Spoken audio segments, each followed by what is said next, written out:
네, 세계를 만나는 시간 나우 함께하고 계십니다.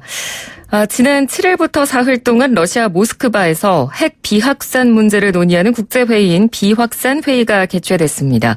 대한민국뿐만 아니라 미국, 북한의 비핵화 협상 대표들이 모두 참가하는 만큼 어떤 논의가 오갈지 관심이 집중됐죠. 그리고 이제 2020년도 두 달이 채 남지 않았죠. 내년이면 한러 수교가 30주년을 맞이하는 해이기도 합니다. 그래서 그 어느 때보다도 또 한러 관계에도 관심이 쏠리는 상황인데요. 그래서 오늘은 좀 특별한 시간을 준비했습니다. 주 러시아 대사를 지내셨던 우윤군 전 대사 스튜디오에 모시고요. 러시아에 대해서 자세한 이야기를 나누는 시간 준비했습니다. 대사님 안녕하십니까? 네, 안녕하세요. 우윤군입니다. 나와주셔서 감사합니다. 네, 반갑습니다. 네. 대사님께서 주 러시아 대사로 계셨던 게 한 기간이 어느 정도 한 되죠? 20개월 정도 되는 것 같습니다. 20개월, 그러니까 네. 2017년부터 네, 11월 달부터. 네, 2019년까지 주 네. 러시아 대한민국 대사관 대사를 지내셨습니다. 제가 듣기로는 대사님께서 그 러시아 푸틴 대통령에게 몇 달을 기다렸다가 임명장을 받으셨다는 이야기를 네. 들었거든요. 그렇습니다. 러시아만의 특성인데요. 네. 대사 시임장을 1년에 한 2차례 정도밖에 수여하지 받질 않습니다. 접수를. 그래서 한 6개월에 한 번씩 하기 때문에 네. 물론 그 카피 사본을 외교부에 제출하면 외교관으로서의 활동은 가능합니다만은 그러나 국가 원수에게 이제 정식 절차를 밟는데 다른 나라들은 2-3달 만에 한 번씩 이 국가 원수가 외국 대사들 신임장을 접수하는데 네. 러시아는 한 6개월 한참 기다렸다가 아주 기다리게 하는 데는 좀 소질이 있는 나라 같아요. 그렇군요. 지금 와서 돌아보시면 어떤 게 가장 기억에 남으세요? 러시아 대사로 계셨을 때. 여러 가지가 있겠지만 무엇보다도 우리 대한민국의 대통령이 국빈 19년 만에 소위 스테이트 비지트라고 국빈 방문한 것, 또 월드컵이 우리 대한민국 선수들이 출전해서 독일을 또 물리쳤죠. 제가 그때 응원하고 있었는데 2대0으로. 경기장에 직접 가셨나요? 네. 예. 그리고 무엇보다도 국가 정상 간에 회담하는 것, 또 러시아 제국의회에서 우리 대한민국 대통령이 최초로 연설하고 이런 역사적인 사건들이 좀 있었다고 저는 생각합니다. 네. 러시아 대사로 계시는 동안 러시아 유력 정치인들과도 굉장히 친구처럼 막역한 사이로 지내셨다는 이야기도 들었는데 일본 측 대사들도 그렇게 노력했는데 어려웠던 부분이라고 하더라고요. 러시아에 아주 정상급 외교관들이 많이 와 계신데요. 네. 저는 이 커리어 전문적인 외교관이 아니고 정치하다가 갔는데 러시아는 제가 굉장히 좋아했습니다. 연이 또 오래됐고요. 한국에 있는 러시아 대사관에 고문 변호사를 한 지가 또 꽤 됐고 그런저런 연이 있긴 했습니다마는 실제로 가서 보니까 러시아 이 정치인들이 저를 굉장히 따뜻하게 맞아줬던 것 같고 네. 제가 러시아의 상하원 의원들하고 첫 대면하는 자리에서 제가 이렇게 얘기했어요. 저는 이 전문적인 외교관이 아니고 제가 갖고 있는 능력은 딱 하나밖에 없다. 저는 젊은 날부터 러시아를 아주 사랑하고 좋아했습니다. 이렇게 얘기했더니 전원이 일어서서 소위 말하는 기립박수를 쳤어요. 한 20명 의원들이 있었는데 그 이후로는 굉장히 가까이 지냈고 또 하나 재미난 에피소드가 있는데요. 네.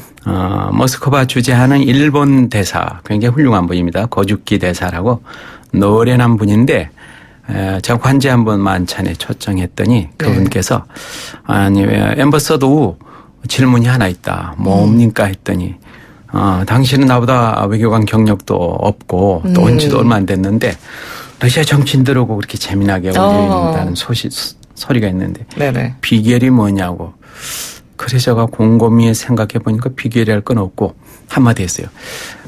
내가 한국에서 정치했는데 4번째는 우리 지역구에서 신임을 못 얻고 낙선했는데 러시아를 굉장히 좋아하고 모스크바에서 한번 내가 선거에 나가볼까라는 생각을 하기 때문에 엄청 선거운동을 내가 열심히 하고 있다. 이렇게 했더니 아주 일본 대사가 굉장히 아주 재미난 얘기라고 했는데 실제로 러시아 사람들이 겉으로 보기에는 굉장히 좀 무뚝뚝하고 네. 접근하기 어렵지만 일단 그 벽을 허물고 들어가면 굉장히 아주 솔직하고 또 좋은 친구를 만들 수 있고 저는 그 덕을 좀 많이 보지 않았나. 그러니까 저희가 일반적으로 러시아라고 생각하면 말씀해 주신 대로 좀 딱딱하고 뭔가 좀 무뚝뚝할 것 같다 이런 생각을 좀 많이 하게 그래요. 되거든요. 우리 예전하고 많이 달라졌지만 제가 대사 부임하기 전에 이제 여러 가지 자료를 한번 보니까 예. 몇 년 전만 하더라도 대한민국 사람들이 러시아를 어떻게 생각하느냐 그랬더니 네 가지를 떠올린다고 해요. 아, 네 가지요? 첫 번째는 시베리아. 너무 추운 나라. 두 번째는 소비에트 유니언, 소련, 사회주의, 공산주의 원조. 그다음에는 푸틴. 네 번째 보드카. 이런 보드카는 것들이 빠지지가 않네요. 네, 이런 것들이 굉장히 좀 부정적인 측면이 좀 많이 떠오르지 않나 하는 생각했는데 실제로 가서 보면은 러시아 그 시베리아라는 데는 이미 기후 변화로 또 기술의 진보로 자원의 보고가 되고 있지 않습니까? 예. 그리고 소비에트 유니언, 소위 말하는 소련은 무너진 지가 30년이 다 돼가고 있고 굉장히 사실은 정치인들도 거의가 다 선거로 뽑고 있고 네. 중국하고 비교하면 엄청난 차이죠. 그렇습니다. 네, 그리고 의원들이 저도 뭐 의원할 때 매주 지역에 내려갔습니다마는 러시아의 하원 의원들도 저랑 친한 의원들이 많은데 늘 지역구에 내려갑니다. 주말에 어김없이. 그래서 과거의 사회주의, 공산주의 국가는 이미 기억 속에 이미 역사 속에 사라진 지가 오래됐다. 그래서 굉장히 와서 보면 많이 놀래요. 러시아를 잘 우리 한국 분들이 많이 예전보다는 훨씬 많이 아마 내년에는 100만 명 정도 오지 않을까 생각합니다만. 예, 그렇군요. 이렇게 러시아에 대해서 굉장히 잘 알고 계신 분이니만큼 오늘은 저희가 우윤근 전 러시아 대사님과 함께 이 국제 무대에서의 러시아의 역할, 뭐 러시아 정치의 현주소, 또 한국과의 관계까지 짚어보는 시간을 준비했으니까요. 청취자 여러분께서도 휴대전화 문자메시지 샵 0945번, 짧은 문자 50원, 긴 문자 100원의 유료 문자로 궁금한 점 물어보실 수 있고요. 또 유튜브 보이는 라디오로도 지금 방송 보실 수 있습니다. 유튜브에서 검색하시면 YTN 라디오, 보이는 라디오, YTN 라디오 실시간 검색하시면 댓글창을 통해서 의견 주실 수 있습니다. 우윤근 대사님께 궁금한 점, 뭐 러시아에 대해서 궁금한 점 질문해 주시면 제가 대신 질문해 드리도록 하겠습니다. 이 러시아와 관련된 가장 최근 뉴스부터 저희가 좀 살펴보자면요. 얼마 전에 러시아에서 모스크바 비확산 회의가 있었습니다. 각국 당국자들이 모인 자리였기 때문에 혹시나 북미 남북 간 회동이 좀 있지 않겠느냐 기대하는 목소리들이 있었습니다만 아쉽게 성사되지 못했거든요. 어떻게 보셨는지요? 네, 저도 그 뉴스를 보고 러시아가 사실은 상당히 그 중재자 역할을 하고 싶어 했습니다. 제가 대사로 있는 동안에도 러시아가 뭔가 역할을 하고 싶다. 그렇지만 불행하게도 미국과 러시아 관계가 상당히 좋지 않은 상황이었고요. 예. 그래서 그 중재하는 데 한계가 있었지 않았나 싶은데 이번에도 모스크바에서 미국과 북한 또 남북 간의 대화가 러시아가 중재하면 어떨까 했는데 역시 좀 불발됐던 것 같습니다. 네. 러시아는 아마 그런 마음을 굉장히 많이 갖고 있었던 것 같아요. 적극적인 역할을 하려고 하는데 아직도 미국과 러시아 간의 약간의 그 긴밀한 협조가 이루어지지 않고 있고 또 북한과 미국 간의 관계도 그렇고 그래서 이번에 좋은 기회를 좀 놓치지 않았나 하는 생각이 듭니다. 네. 그럼 러시아가 이 비핵화 국면에서 어떤 역할을 해주면 좋을까요? 네, 아시다시피 러시아는 핵무기를 미국과 함께 가장 많이 갖고 있는 군사 강국이죠. 그렇습니다. 또 핵무기에 관한 많은 그 정보들을 알고 있기 때문에 북한의 핵 관련해서도 굉장히 많은 그 역할을 할 수 있다고 생각합니다. 예. 그래서 우리 정부에서도 뭐 그런 노력을 열심히 하고 있습니다만은 좀 전에 말씀드린 것처럼 미국과 러시아의 관계가 조금 좀 어려움이 있었죠. 그간에. 예. 또 유엔의 제재 또는 유럽의 그 러시아에 대한 제재 이런 것 때문에 러시아 역할이 사실은 굉장히 축소돼 있다. 앞으로도 그렇지만 앞으로도 북한의 핵 문제 또 만일에 핵이 있다면 그걸 뭐 폐기한다거나 했을 때 러시아가 가장 가까운 데 있고 또 많은 정보를 갖고 있기 때문에 큰 역할을 할 것으로 저는 기대하고 있습니다. 뭐 아무래도 지금 러시아에서 중요하게 생각하는 남북한 러시아 철도 연결 부분이라든가 뭐 시베리아 가스파이프라인 설치 문제라든가 이런 부분도 비핵화 논의가 잘 돼야만 성사가 가능한 부분이기 때문에 러시아가 굉장히 다양한 부분에 있어서 신경을 쓸 수밖에 없을 것 같아요. 네, 그렇습니다. 시베리아 횡단 철도랄지 또 뭐 가스 파이프라인 이런 문제들이 우리에게는 굉장히 중요한 문제인데 지금 장애물로서 가장 크게 대두하고 있는 건 북한의 핵 문제. 예. 이 문제가 조금만 더 진전이 되고 해결이 된다면 우리나라 특히 물류가 굉장히 중요한 나라 아닙니까? 네. 그래서 또 우리가 에너지를 많이 갖고 있지 않는 나라이기 때문에 러시아의 관계에서는 앞으로 굉장히 블루오션이다라는 생각을 하고 있습니다. 러시아 대사로 계실 때도 대북 정책 관련된 의제를 조율할 상황이 많으셨을 것 같은데요. 가장 까다로운 부분이 있었다면 어떤 게 있으셨을까요? 네, 이제 러시아는 우리 한국 정부 특히 문재인 정부 들어와서 굉장히 신뢰관계가 많이 두터워졌거든요. 예. 그러나 그럼에도 불구하고 한계가 있는 것은 분명한데 그것은 이제 미국과 우리 한미 동맹 그 사이에서 러시아는 중국과의 관계를 아주 굉장히 강화하고 있고 네. 그래서 제가 있는 동안에도 뭐 상당히 어려움이 있었는데요. 뭐 예를 들자면 뭐 배가 한국에 와서 수리를 하려고 하는데 이제 한국 그 정부에서 한 건 아니지만 좀 부산에서 수리하는데 애로가 있었죠. 이런 것들은 이제 러시아에서는 미국의 영향을 받아서 그런 것 아닌가. 그런데 우리 정부 차원에서는 뭐 우리가 다행히 러시아의 제재를 우리가 하는 나라는 아닙니다. 예. 예, 그나마 이제 그런 오해는 없었지만 뭐 그런 것들이 늘 미국을 이제 염두에 두고 있기 때문에 러시아가 그런 문제들이 한미 이 동맹 사이에서 우리가 외교하기가 상당히 좀 어려움이 있는 거죠. 네. 그러시군요.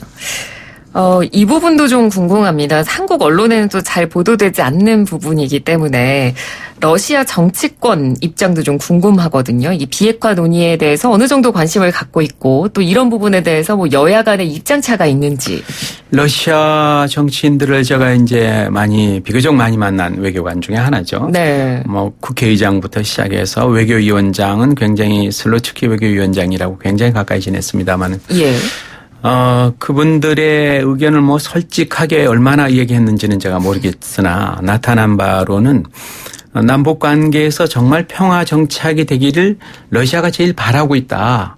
오히려 미국이나 중국보다도 러시아는 자기 나라의 보탬이 되기 때문에 남북 간에 전쟁이 일어난다거나 북한이 핵무장을 하게 되면 또 도미노 현상으로 일본도 핵무장 한국도 핵무장 이렇게 되면 여기가 굉장히 화약고가 되기 때문에 그건 러시아로서 이득이 될 게 하나도 없다. 그래서 러시아 정치인들이 뭐 만나는 사람 거의 대부분이 우리가 남북 간의 평화 정책을 정말 기대하고 있고 북한의 핵 문제 해결도 우리가 바라고 있고 유엔 제재에도 러시아가 동참했다. 북한의 핵무장 반대하는 그런 제재에 그런 얘기를 합니다. 그러나 늘 말씀드리다시피 이 미국과의 관계에서 러시아가 과거에도 패권을 다투고 있었고 지금도 뭐 미러 관계가 좋지 않기 때문에 그 잠재적인 능력을 발휘 못하고 있고 우리도 러시아의 도움을 받는데 좀 한계가 있구나 하는 걸 제가 대사로 일하면서 절감했습니다. 네. 아무래도 또 현장에서 가깝게 일을 하신 분이기 때문에 그 부분에 대해서 좀 더 많이 체감을 하셨을 것 같습니다. 네. 휴대전화 문자 메시지로 질문을 준 분이 계셔서요. 제가 대신 여쭙도록 하겠습니다. 8334번님께서 러시아는 정서적으로 서방 유럽인가요? 동방인가요? 우리와의 정서적 교감 가능성은 어떻게 보시는지요? 네, 하셨습니다. 아주 굉장히 재미있는 질문을 해주셨습니다. 네, 아주 날카로운 전곡을 찌른 질문이라고 생각되어지는데요. 제가 예. 그런 질문을 너무 많이 받습니다. 아. 저도 러시아를 좋아하고 다닌 지가 한 20년 넘거든요. 쌍뜨 대학에서도 잠시 있어 보기도 하고. 네. 그랬는데 아직도 뭐 잘 모르긴 합니다만은 제가 아는 한은 이렇게 이야기를 합니다. 러시아는 어떤 나라인가 하면은 서양 사람의 얼굴로 동양적인 사고를 하는 나라다. 생김새는 굉장히 서구적인 모습을 하고 있지만 사고 체계는 굉장히 동양적인 사고를 한다. 그래서 굉장히 외로운 나라다. 아. 서양 사람들하고 잘 어울리고 싶지만 서양 사람들의 사고는 되게 합리주의, 개인주의 그런 성향을 갖고 있다면 예. 러시아 사람들은 굉장히 가족적이고 집단적이고 이런 그 약간 동양적인 정서를 많이 갖고 있거든요. 네. 그런데 동양에 와서 또 동양 사람들하고 마음이 좀 통하니까 가까이 지내려고 하는데 얼굴 생기게 너무 다르기 때문에 그래서 이 러시아는 정말 러시아다. 유럽도 아니고 아시아도 아니고 그들만의 특성을 갖고 있다. 그래서 유명한 러시아의 어떤 시인이 이렇게 얘기했어요. 러시아는 어떤 나라냐? 러시아는 이성으로 이해할 수 없는 나라. 또 러시아는 보통의 잣대로 잴 수 없는 나라. 러시아는 있는 그대로 받아들여야 하는 나라. 이렇게 표현을 했는데 그게 바로 우리는 유럽도 아니고 아시아도 아니고 그냥 우리는 러시아야.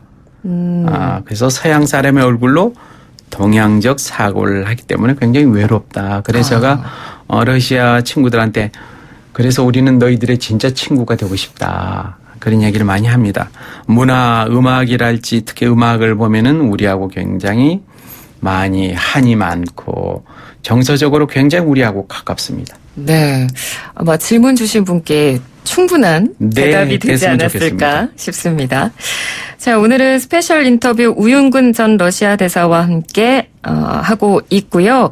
저희가 좀 노래 한 곡을 듣고 잠시 쉬어갔다가 계속 이야기를 이어가겠습니다. 저희가 특별히 대사님께 부탁을 드렸어요. 혹시 듣고 네. 싶은 노래가 있으신지. 제가 아주 젊은 날부터 이제 뭐 부모님한테 불효를 많이 했기 때문에 늘 한이 많이 맺혔는데요.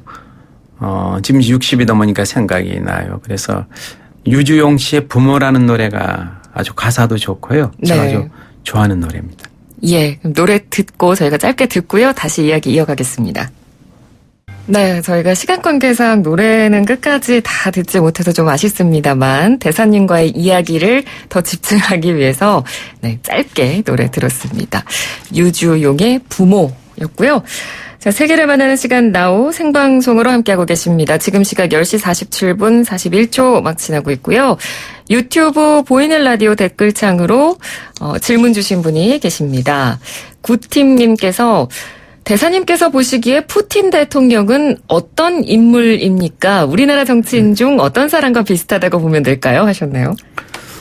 제가 그 대사로 일했는데 그 나라의 대통령을 평가한다는 건 외교적으로는 그렇게 그 적절해 보이지 않기 때문에 제가 예. 뭐 저 하고 있는 생각은 있습니다만은 뭐 짧게 말씀드리면 푸틴 대통령을 한 몇 차례 만났죠. 심장 제정 때도 또 국가 정상회담 때 같이 만찬도 하고 그랬는데 제가 받은 인상 굉장히 단단해 보이구나. 그리고 러시아에는 딱 맞는 러시아 굉장히 큰 나라 아닙니까? 예. 우리 대한민국보다도 한 170배가 넘는 나라인데 이 큰 나라를 다스리는 데는 상당히 좀 맞는 지도자라는 인상을 받았고요. 또 하나 재미난 건 제가 러시아 사람도 굉장히 큽니다. 키가 네. 외교장관도 굉장히 키가 크고 다 80이 넘고 90 가까이 되는 분들인데 푸틴 대통령 저가 이리 딱 서서 사진 찍었는데 저하고 큰 차이가 없더라고. 그래서 제가 갑자기 자신감이 솟았어요. 예. 만나기 전에는 굉장히 단단하고 아주 굉장히 막 체구도 큰 줄 알았는데 그렇지 않더라고. 그래서 네. 저하고 비슷하길래 제가 갑자기 자신감이 확 들었어요. 저도 키가 크지 않은데 그래서 뭐 이 정도로 외국 원수에 대한 제가 평가가 좀 네. 적절해 보이지 않아서 네. 예, 알겠습니다. 네, 오늘은 우윤근 전 러시아 대사와 함께 러시아에 대해서 저희가 집중적으로 좀 알아보고 있습니다. 이번에는 러시아와 중국과의 관계를 저희가 좀 짚어볼 필요가 있을 것 같습니다. 최근에 러시아와 중국이 군사동맹 체결을 검토 중이라는 보도가 있었거든요. 사실 중국이 군사동맹을 체결한 나라는 북한이 유일한데 양국이 군사동맹을 과연 맺을까요? 가능성에 대해서는 어떻게 보시는지요? 네, 지금 그 어느 때보다도 중국과 러시아가 굉장히 이 동맹을 강화하고 있거든요. 예. 그 이유는 이제 미국이 일본과 아주 굉장히 지금 공조를 강하게 하고 있지 않습니까? 거기에 대응해서 러시아와 중국도 이제 군사훈련도 합동으로 몇 번 했습니다만 네. 그렇기 때문에 서로 필요성을 지금 깊이 공감하고 있을 겁니다. 그러나 과거에 중국과 러시아에서도 국경 분쟁이 있었고 실제적으로 지금은 이제 중국과 러시아가 아주 동맹을 강화하지만 그러나 옆 나라에 큰 나라가 있다는 건 늘 부담이 되는 거죠. 그렇죠. 그래서 실제적으로 군사 동맹까지 이렇게 맺을 수 있을까? 그거는 뭐 저로서는 좀 더 지켜봐야 하지 않을까 생각합니다. 네, 알겠습니다.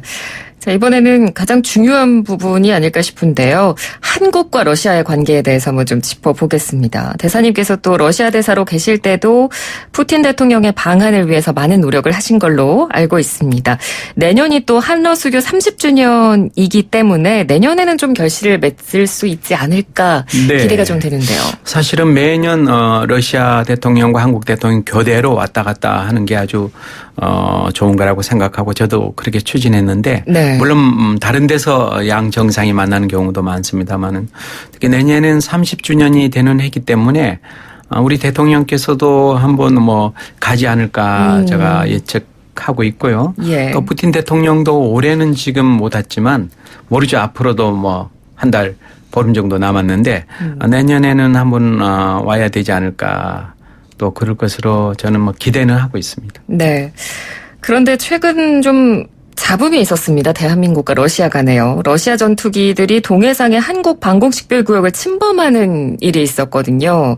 러시아가 이런 잡음이 날 거라는 걸 예상을 못하지는 않았을 텐데 그럼에도 불구하고 이런 일이 반복됐던 것은 어떻게 봐야 될까요? 네, 저도 뭐 그 깊은 속내를 제가 대사를 이제 마치고 온 이후에 일어나서 정확히는 모르겠습니다만 러시아가 한국을 자극하기 위해서는 그러지 않았으리라고 봅니다. 예. 그때도 중국과 함께 군사 합동훈련을 하다가 네네. 하지 않았나 싶은데 네.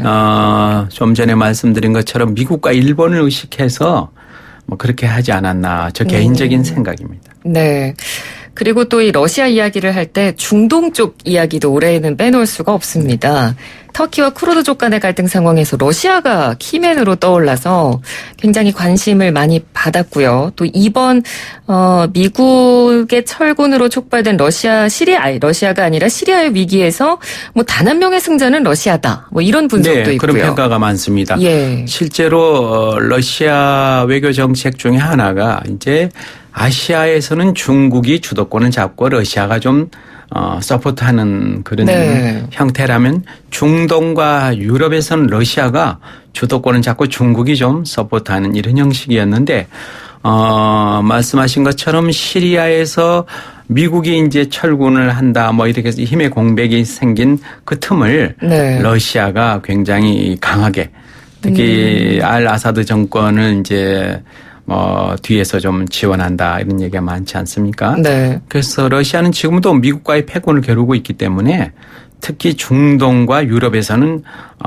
미국에 양보할 수 없다 하는 그런 오랜 러시아의 그 외교 정책 중에 하나라고 보여집니다. 그러니까 오랜 외교 정책이니만큼 그러면 중동 지역에서 러시아의 영향력은 앞으로 점점 더 커질 가능성이 네, 높겠네요. 미국이 이제 트럼프 행정부에서 조금 이제 발을 빼는 모양이니까 네. 그 틈을 놓치지 않고 러시아가 이제 영향력을 확대하는 것 아닌가 하는 생각이 들어집니다. 네. 그리고 뭐 중동 지역뿐만 아니라 아프리카 진출까지 러시아가 속도를 내고 있습니다. 이렇게 지정학적 영향력 확장을 계속 시도하고 있는 것 자체가 소련 시절의 세력권 회복을 목표로 둔 거 아니냐 이런 분석도 나오거든요. 네, 이제 소련에서 러시아로 넘어오긴 했지만 군사 강국 아닙니까? 네. 힘이 있기 때문에 힘 있는 사람은 자꾸 힘을 영향력을 과시하려고 하는 것 아니겠습니까? 예. 국가 간에도 마찬가지인데 러시아가 경제적으로는 뭐 다소 어려움이 있다고 하지만 세계 최대의 군사 강국인 것만은 분명하기 때문에 네. 중동이나 아프리카의 그 영향력 확대를 하려고 하는 건 뭐 충분히 우리가 상상할 수 있다, 이해할 수 있다고 봅니다. 예, 알겠습니다. 우윤근 전 러시아 대사와 오늘 스페셜 인터뷰 함께하고 있는데요. 휴대전화 문자 메시지로도 재미있는 질문이 하나 들어왔습니다. 6976번님께서 대사님 반갑습니다. 오랜만에 방송에서 뵙는 듯 하는데요. 러시아에서 드셔본 보드카 중에 가장 맛있는 건 뭐였나요? 라고 질문을 주셨습니다. 러시아 보드카 저는 아주 좋아합니다. 보드카를 좋아하는데요. 러시아는 보드카가 거의 평균적으로 맛이 거의 비슷합니다. 40도로 맞춰놨기 때문에 네. 도수가 40도고 뭐 큰 차이가 없는데 특히 이제 뭐 제가 특정 그 상표를 선전하는 건 제가 또 오해를 사기 때문에 그렇죠. 러시아 보드카는 보드카 그 자체로 맛이 거의 균일하기 때문에 어떤 보드카를 사 드셔도 맛을 보장할 수 있다. 제가 이렇게 그렇다고 제가 보드카 회사에 뭐 무슨 광고맨은 아닙니다만은 굉장히 좋은 술이라고 생각합니다. 네. 도움이 되셨으면 좋겠고요. 저희 이제 마칠 시간이 다 됐습니다. 뭐 끝으로 워낙 정치권에서도 러시아 대사 이외에도 큰 역할을 해오셨기 때문에 앞으로 어떤 계획을 갖고 계신지 궁금해하시는 분들도 많으실 것 같습니다. 끝으로 어떤 계획 갖고 계시는지. 네, 저는 뭐 저 일생에 가장 영예로운 순간이 대한민국을 대표해서 러시아에서 대사로 일했다고 생각합니다. 너무나 많이 부족했는데 돌아보니까 너무나 아쉬움이 많지만 그걸로서 충분히 만족하고 제가 능력이 된다면 한국과 러시아의 관계를 좀 더 발전시켜서 우리 대한민국에도 보탬이 되고 러시아에도 보탬이 되고 그래서 좋은 친구가 되는데 제가 좀 가진 역량을 발휘할 수 있는 기회가 있었으면 좋겠다라고 생각하고 있습니다. 예, 알겠습니다. 오늘 함께해 주셔서 고맙습니다. 네, 감사합니다. 네, 지금까지 우윤근 전 러시아 대사였습니다.